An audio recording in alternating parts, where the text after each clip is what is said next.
नमस्कार दोस्तों, तो उम्मीद है आप सभी स्वस्थ होंगे। तो आज हम सुनने जा रहे हैं नारियल के जन्म की कहानी। तो चलिए शुरू करते हैं। प्राचीन काल में सत्यव्रत नाम के एक राजा राज करते थे। वह प्रतिदिन पूजा पाठ किया करते थे। उनके पास किसी भी चीज की कमी नहीं थी। वह धन दौलत से लेकर हर प्रकार की सुविधा से समृद्ध थे। हालांकि इसके बावजूद भी राजा की एक अभिलाषा थी जिसे वह पूर्ण करने की चाह रखते थे। दरअसल राजा सत्यव्रत को किसी प्रकार से स्वर्गलोक जाने की इच्छा थी। वह अपने जीवन में कम से कम एक बार स्वर्गलोक के सौंदर्य को देखना चाहते थे, लेकिन उन्हें इसका मार्ग नहीं पता था। दूसरी तरफ ऋषि विश्वामित्र अपनी तपस्या के लिए घर से बाहर निकले। चलते चलते वह अपनी कुटिया से काफी आगे चले गए थे। काफी समय बीत गया लेकिन वह नहीं लौटे।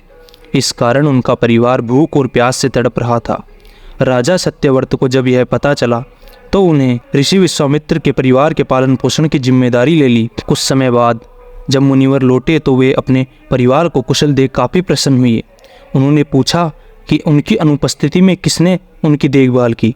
इस पर ऋषि के परिवार वालों ने बताया कि राजा ने उनके पालन पोषण की जिम्मेदारी उठाई।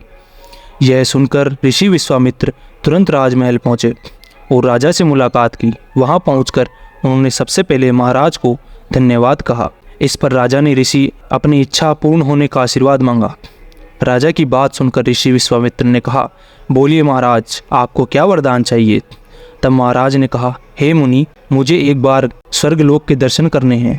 कृपया करके मुझे वहां जाने का वरदान दे। राजा की प्रार्थना सुनकर ऋषि विश्वामित्र ने एक ऐसा रास्ता बनाया जो स्वर्गलोक की ओर जाता था। यह देख राजा सत्यव्रत बहुत खुश हुए। वह तुरंत उस रास्ते पर चल पड़े और स्वर्गलोक पहुंच गए। यहाँ पहुंचते ही इंद्रदेव ने उन्हें नीचे धक्का दे दिया, जिसके कारण वो सीधे धरती पर जा गिरे। राजा ने तुरंत सारी घटना ऋषि विश्वामित्र को बताई। राजा की बात सुनकर ऋषि विश्वामित्र गुस्से से आग बबूला हो उठे। उन्होंने तुरंत सभी देवताओं से इस बारे में बात की और इस समस्या का हल निकाला, जिसके बाद राजा के लिए एक नया स्वर्गलोक बनाया गया।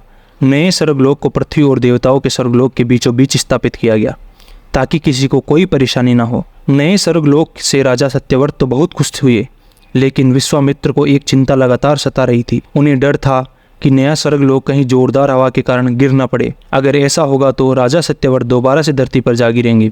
काफी सोच विचार के बाद ऋषि विश्वामित्र को एक उपाय सूझा। उन्होंने नए स्वर्गलोक के नीचे एक बहुत लंबा खंभा लगा दिया ताकि उसे सहारा मिल सके। ऐसी मान्यता है कि नए स्वर्गलोक के नीचे लगाया गया खंभा एक विशाल पेड़ के तने के रूप में बदल गया।